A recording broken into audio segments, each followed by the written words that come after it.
with lecture number 8. As far as genetics is concerned, we have already completed some points which is related to genetics. Okay, so today we are going to discuss about the transcription. Transcription process is very interesting process, and when we understand each and every concept which is related to transcription, it is very easier to understand what is the genetics and which kind of the concepts which is included in the genetics. Okay, so I will take a few minutes to revise some important points which is the base of the genetics, and it is very important information to understand what is the process of transcription. Okay, so we have already completed some important concepts just like the structure of DNA. You also know about, we know that properties of the genetic material including DNA and RNA in case of the viruses. After that we have already completed what is the process of replication. You must know replication is the process in which copying of the genetic material or exact and identical copies of DNA are produced in the replication process of the replication. After that we also discussed, we have already completed that how DNA replication is proceed and which kind of the material which is required in the process of replication. Okay, and in a few lectures I mentioned that that important term, this is the central dogma, and I want to again discuss with you what is the central dogma or ideal central dogma. You must know in central dogma what happened. The DNA molecule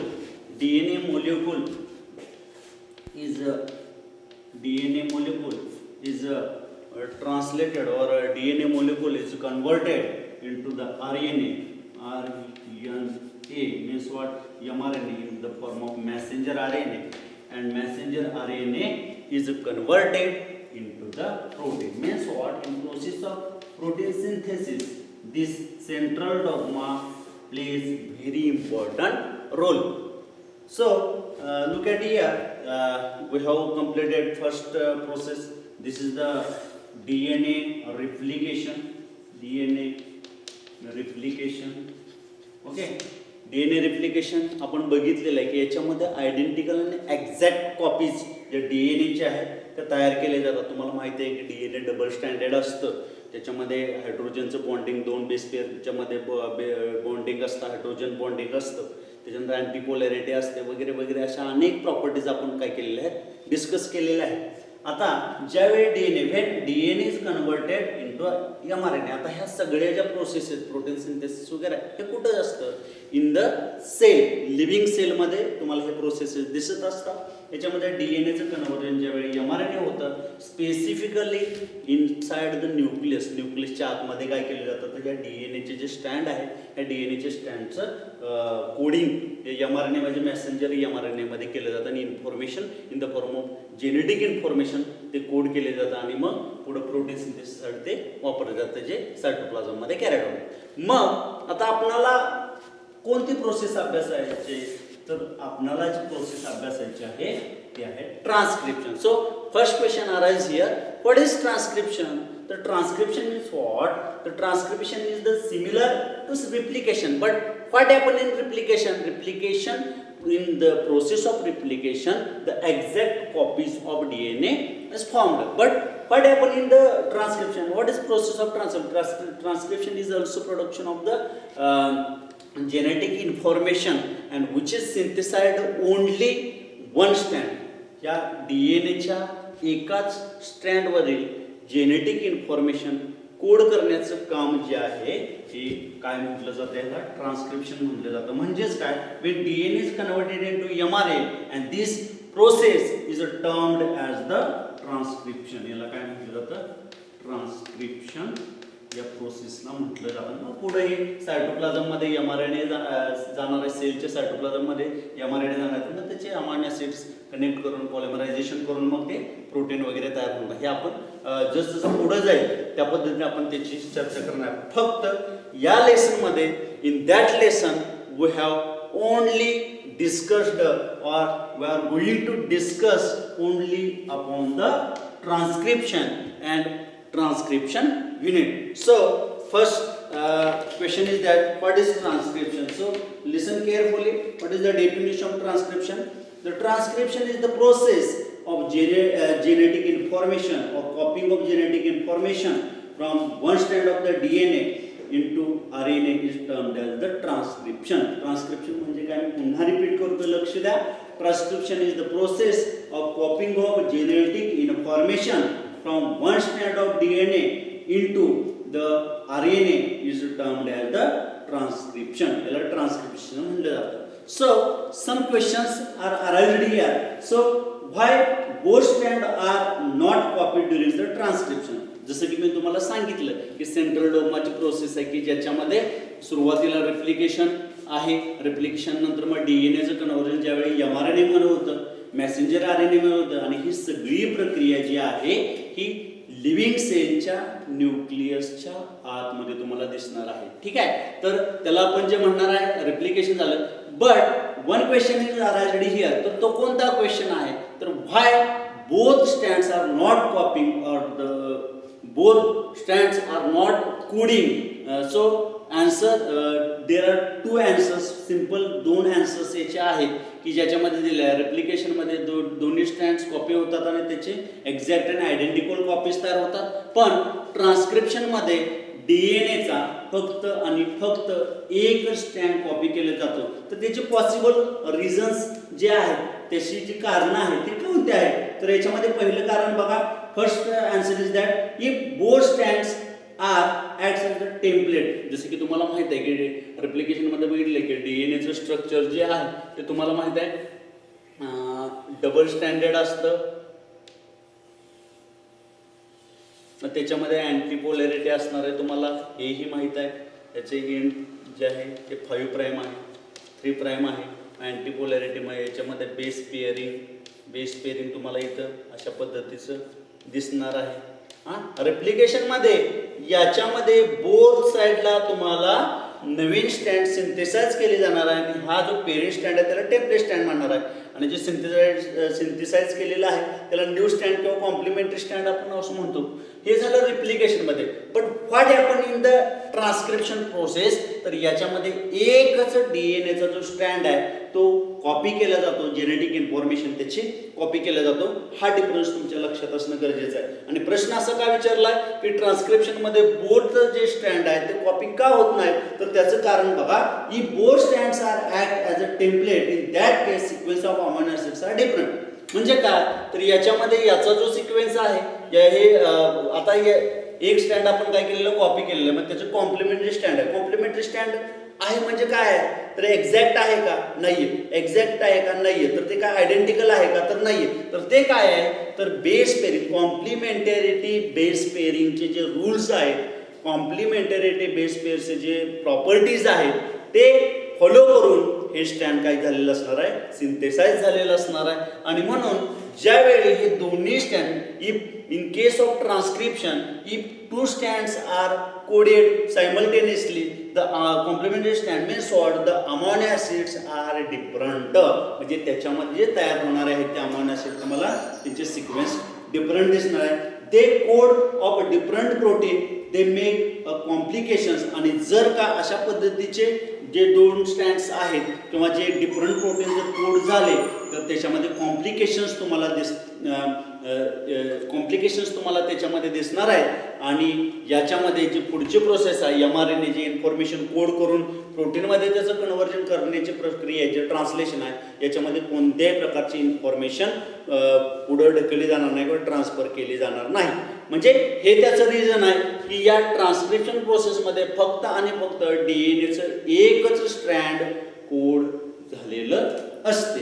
मग त्याचं दुसरं आणखीन उत्तर काय आहे, answer दुसरं काय आहे, तर दुसरं आन्सर काय बघा, if on two stands RNA molecule is synthesized simultaneously. आणि समजा या दोन्ही स्टँडवर जर सायमल्टेनियसली जर आरएनए मॉलिक्युल तयार झाला, would be complementary to each other, hence would form a double strand. आणि अशा कंडिशनमध्ये याच्यामध्ये तुम्हाला माहिती आहे की जे इन्फॉर्मेशन आहे mRNA आहे, मेसेंजर RNA, हा मेसेंजर RNA प्रोटीनमध्ये कन्व्हर्जन करण्यासाठी इन्फॉर्मेशन ही एक सिंगल स्टँडर्ड RNAच्या माध्यमातून पास होणार आहे. आणि जर का हे डबल स्टँडर्ड RNA जर तयार झाला तर तो न्यूक्लियसच्या बाहेर म्हणजेच लिव्हिंग सेलच्या सायटोप्लाझममध्ये ही इन्फॉर्मेशन पुढं घेऊ जाऊ शकत नाहीये, ट्रान्सफर करू शकत नाही. म्हणून या दोन्ही जे रिझन्स आहेत, जे आन्सर्स आहेत, जे क्वेश्चन आपण विचारलेलं होता, why in case of transcription DNA double standard DNA is not coding, तर त्याचं उत्तर दिलेलं आहे मी. याच्यामध्ये DNAचा जो सिक्वेन्स आहे किंवा अमायनो ॲसिड्सचा जो सिक्वेन्स आहे किंवा प्रोटीन तयार होणार त्याचा सिक्वेन्स आहे हा डिफरंट असल्यामुळं होऊ शकणार नाही. आणि दुसरी गोष्ट डबल स्टँडर्ड RNA झाला तर ती इन्फॉर्मेशन पुढं पास करू शकणार नाही. हे एक सिम्पल ॲन्सर्स आहेत की ज्याचं उत्तर आपल्याला ॲन्सर्स जे आहे त्या प्रश्नाचे उत्तर आपल्याला मिळालेले आहे. आता आपल्याला ॲक्च्युअल प्रोसेस बघायची आहे. ही फार मोठी प्रोसेस आहे.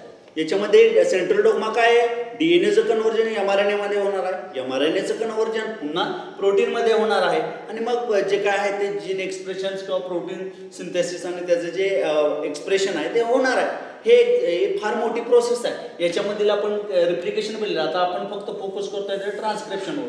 तर आपण आता ही जी प्रोसेस आहे ट्रान्सक्रिप्शन कसं होतं तर त्याच्यासाठी आपल्याला अतिशय महत्त्वाचा जो पॉईंट आहे तो आपण त्याच्याकडे लक्ष देणं गरजेचं आहे. आणि तो कोणता आहे तर ट्रान्सक्रिप्शन युनिट. तर ट्रान्सक्रिप्शन युनिट काय असतं बघा.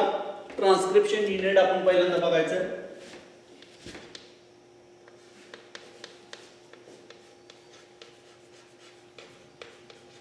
Transcription unit. ट्रान्सक्रिप्शन युनिट तर आपण बघणारच आहोत, पण त्याच्या अगोदर तुमच्या लक्षात असणं गरजेचं आहे की ज्यावेळी DNAचा एक स्टँड mRNA सिंथेसिसमध्ये वर्क करणार आहे किंवा mRNAच्या माध्यमातून जेनेटिक इन्फॉर्मेशन कोड केली जाणार आहे तर याच्यामध्ये ती इन्फॉर्मेशन कशी कोड करणार आहे. कारण DNA मध्ये काय असणार आहे, ACGT असणार आहे आणि RNA मध्ये जे आहे त्या RNA मध्ये काय असणार आहे, A, C आणि युरॅसिल आणि गॉनेसिन. म्हणजे thymine is replaced by the uracil. थायमिनच्या जागी युरॅसिल असणार नाही. अशा पद्धतीने तो सिक्वेन्स तयार असणार, सिक्वेन्स फॉर्म होणार आहे ज्यावेळी तो mRNAच्या माध्यमातून जेनेटिक इन्फॉर्मेशन कोड करणार त्यावेळी. आता हे जे ट्रान्सक्रिप्शन युनिट आहे हे मी अगोदरच तुम्हाला का सांगतोय कारण ट्रान्सक्रिप्शन युनिटमध्ये तुम्हाला ते दोन स्टँड्स माहीत असणं गरजेचं आहे की एक पहिला स्टँड असणार आहे टेम्पलेट स्टँड जो पेरेंटल स्टँड आहे आणि दुसरा त्याच्यावर सिंथेसाइज होणारा कोडिंग स्टँड आहे. म्हणजे अशा पद्धतीचे दोन स्टँड आहे. या DNAच्या सेगमेंटच्या माध्यमातून आपल्याला हे ट्रान्सक्रिप्शन युनिट काय आहे याच्या माध्यमातून कळणार. मग त्याच्यामध्ये तीन महत्त्वाचे घटक असतात. मग याच्यामध्ये पहिला असतो जो ट्रान्सक्रिप्शन प्रोसेस इनिशिएट करतो त्याला प्रमोटर असं आपण म्हणतो. त्याच्यानंतर त्याच्यामध्ये तुम्हाला त्याच्या पुढच्या सेक्शनला तुम्हाला बघितलं तर त्याच्यामध्ये तुम्हाला स्ट्रक्चरल जीन दिसणार आहे आणि लास्टला तुम्हाला टर्मिनेटर दिसणार आहे. म्हणजेच काय तर transcription unit having 3 important component in which first is the promoter. पहिलं काय असणार आहे, प्रमोटर असणार आहे. प्रमोटर असणार आहे. दुसरं काय असणार आहे, स्ट्रक्चरल जीन असणार आहे आणि तिसरं आणि महत्त्वाचं असणार आहे ते टर्मिनेटर. काय असणार आहे, terminator. Means what, in the process of transcription the transcription unit plays very important in the process of transcription in which DNA is converted into mRNA. Means what, from the one strand of DNA the information, genetic information is coded in the form of mRNA. Means what, messenger RNA, and it requires the transcription unit. And transcription units includes 3 important components in which first is the promoter, second is the structural gene, and third one is the terminator. So we will discuss in details what is the nature of transcription unit and what is the work of transcription unit in the process of transcription. Okay, तर याच्यामध्ये बघूया आता आपण काय दिलेलं आहे. तर transcription unit मध्ये बघा, a transcription unit in a DNA is defined primarily by the 3 regions in the DNA, in which first is the promoter, second is the structural gene, and third one is the terminator. There is convention in defining the two strands of the DNA in the structural gene of the transcription unit. Since the two strands have opposite polarity, the DNA dependent RNA polymerase also catalyze the polymerization in one direction. आणि या structural gene मध्ये ज्यावेळी आपण बघतो त्याच्यामध्ये जर तुम्ही बघितलं तर स्ट्रक्चरल जीनचे आपण पहिल्यांदा काय करूया, डायग्राम बघूया. त्याच्या माध्यमातून तुम्हाला इन डिटेल मध्ये आपण काय करू शकू, डिस्कस करू शकू. तर याच्यामध्ये बघा काय दिलेलं आहे. तर स्ट्रक्चरल जीन सुरुवातीला आपण दोन स्ट्रँड्स ड्रॉ करून घेऊया.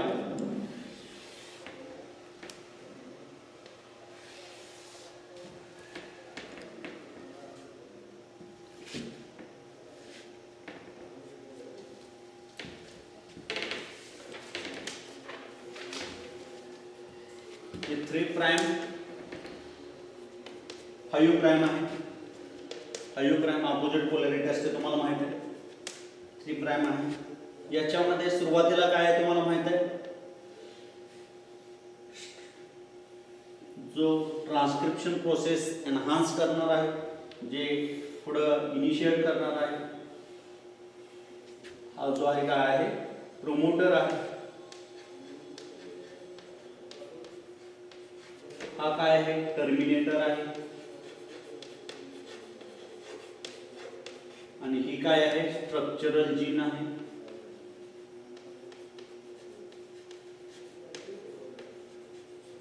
हा जो वरचा स्टँड तुम्हाला दिसतोय हा कोणता आहे, टेम्पलेट म्हणजे पेरेंट स्टँड आहे.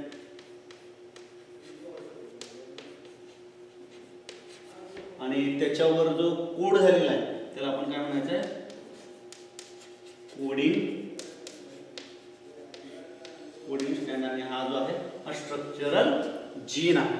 ओके, स्ट्रक्चरल जीन असं आपण त्याला म्हणतो. त्याची अँटीपोलॅरिटी आणि हे जे कॉम्प्लिमेंटरी स्टँड्स असतात त्याच्यावर, जसं की हा डीएनएचा असेल तर याच्यामध्ये ॲडेनिन असेल तर याच्यामध्ये युरॅसिल असणार, सायटोसिन असेल तर ग्वानिन. म्हणजे काय, तर आरएनए मध्ये एकच चेंज असणार आहे की thymine is replaced by the uracil. थायमिनच्या जागी ॲडेनिनला बाइंड थायमिन करतो डीएनए मध्ये, पण इन केस ऑफ एमआरएनए काय होणार आहे, ॲडेनिन हा युरॅसिल मध्ये काय होणार आहे, कोड करणार आहे. तर हे अशा पद्धतीनं या स्ट्रक्चरल ट्रान्सक्रिप्शन युनिटचे 3 कंपोनेंट आहेत की ज्याच्यामध्ये पहिला प्रमोटर, स्ट्रक्चरल जीन ही तुम्हाला दिसते, त्याच्यानंतर टर्मिनेटर. ओके, आता जे कोडिंग होतं, इन्फॉर्मेशनचं जे कोडिंग होतं, with always occurs in only one direction, ज्याच्यामध्ये 5' to 3' असं असणार आहे. आणि त्याची पोलॅरिटी जी आहे डीएनएची ती कशी असणार आहे बघा, त्याचं टेम्पलेट स्टँड असणार आहे ते 3 प्राइम to 5 प्राइम असणार. त्याच्यावर सिंथेसाइज झालेला 5 प्राइम to 3 प्राइम वन डिरेक्शनचं तुम्हाला ते दिसणार आहे. ओके, तर त्याच्यामध्ये बघा 2 स्टँड्स तुम्हाला दिसतात. याच्यामध्ये टेम्पलेट स्टँड आणि कोडिंग स्टँड आहे. मग त्याच्या संदर्भात थोडी माहिती आपण घेऊया. आणि ही जी प्रोसेस आहे, सिंथेसिस होतं, कोडिंग होतं, म्हणजे काय तर पॉलिमरायझेशन होतं. आणि त्याच्यामध्ये सगळ्यात महत्त्वाचं एन्झाइम वर्क करतं आणि त्याचं नाव आहे DNA polymerase enzyme. DNA dependent RNA polymerase हे एन्झाइम. लक्षात ठेवा नाव त्याचं एन्झाइमचं, तर कोणतं, डीएनए डिपेंडेंट आरएनए पॉलिमरेज. कारण सिंथेसिस कशाचं व्हायला लागलंय, आरएनएचं व्हायला लागलंय. कशासाठी, to code the genetic information in the form of mRNA messenger RNA. त्याचे कोडिंग स्टँड, परत टेम्पलेट स्टँड मी तुम्हाला डिस्कस केलं. आता याच्यामध्ये थोडंसं इन्फॉर्मेशन आपण बघूया. The promoter and terminator flank the structural gene in the transcription unit. The promoter is said to be the located toward the 5 end. आता प्रोमोटर जो आहे हा अपस्ट्रीम डिरेक्शनला स्ट्रक्चरल जीनच्या लोकेट केलेला असतो. त्याच्यानंतर it is the DNA sequence that provide binding site for RNA polymerase. DNA dependent RNA पॉलिमरेजच्या बाइंडिंग साइट प्रोव्हाइड करणार आहे DNA sequence. And it is the presence of promoter in transcription unit that also define the template and coding standard. आणि तुम्हाला सुरुवातीला दिसतोय जिथं transcription process म्हणजेच काय, तर डीएनएचं जे coding, one stand of DNA is coded in the form of mRNA messenger RNA. ती प्रोसेस स्टार्ट होणार आहे ते प्रोमोटरच्या माध्यमातून. आणि याच्यामध्ये एन्झाइम जे यूज होणार आहे ते कोणतं, डीएनए डिपेंडंट आरएनए पॉलिमरेज असं त्याचं नाव आहे. याच्यामध्ये बघा ॲडिशनल मशिनरी सुद्धा याच्यामध्ये लागणार आहे. आणि टर्मिनेटरच्या मध्ये ट्रान्सक्रिप्शनची प्रोसेस म्हणजे या ठिकाणी काय होणार आहे की आपला जो mRNA आहे, जो जेनेटिक इन्फॉर्मेशन काय केलेला आहे, कोड आहे, इथं ही प्रोसेस थांबणार आहे आणि हा जो mRNA तयार झालेला आहे मेसेंजर RNA सायटोप्लाझममध्ये जाणार आहे आणि मग त्याच्यावर प्रोसेसिंग होऊन प्रोटीन सिंथेसिस, mRNAचं कन्व्हर्जन प्रोटीनमध्ये वेगवेगळे अमायनो ॲसिड्स त्याच्यामध्ये बाइंड होणार आहे आणि मग त्याच्या माध्यमातून प्रोटीन तयार होणार आहे. म्हणजे ही अतिशय सोपी प्रक्रिया आहे की जेनेटिक्सचा अतिशय महत्त्वाचा भाग आहे असं मी तुम्हाला वारंवार सांगतो. तर तुमच्या लक्षात आलं असेल या सेशनमध्ये आपण काय काय बघितलं. In that session we have discussed about what is the transcription. You must know what is transcription. Transcription is the process in which formation or copying of one strand of the DNA into the RNA molecule. This is called as the transcription. हे बघितलं. त्याच्यानंतर ट्रान्सक्रिप्शनमध्ये काय important information आहे, transcription कशी होते त्याच्यासाठी तुम्हाला मी एक उदाहरण सांगून सेंट्रल डॉग्मा क्लिअर केला. सेंट्रल डॉग्मामध्ये कशा पद्धतीने असतं ते तुम्हाला सांगितलं. त्याच्यानंतर ट्रान्सक्रिप्शन प्रोसेसमध्ये सगळ्यात महत्त्वाचा जो घटक आहे तो आहे ट्रान्सक्रिप्शन युनिट. ट्रान्सक्रिप्शन युनिट आपण डिस्कस केलं. त्याच्यामध्ये 3 कंपोनंट बघितले, प्रमोटर, स्ट्रक्चरल जीन आणि टर्मिनेटर. तर ही सगळी इन्फॉर्मेशन अतिशय महत्त्वाचे जे आपण पुढच्या सेशनमध्ये बघणार आहे. Process of transcription and next is the process of translation. Okay, thank you very much.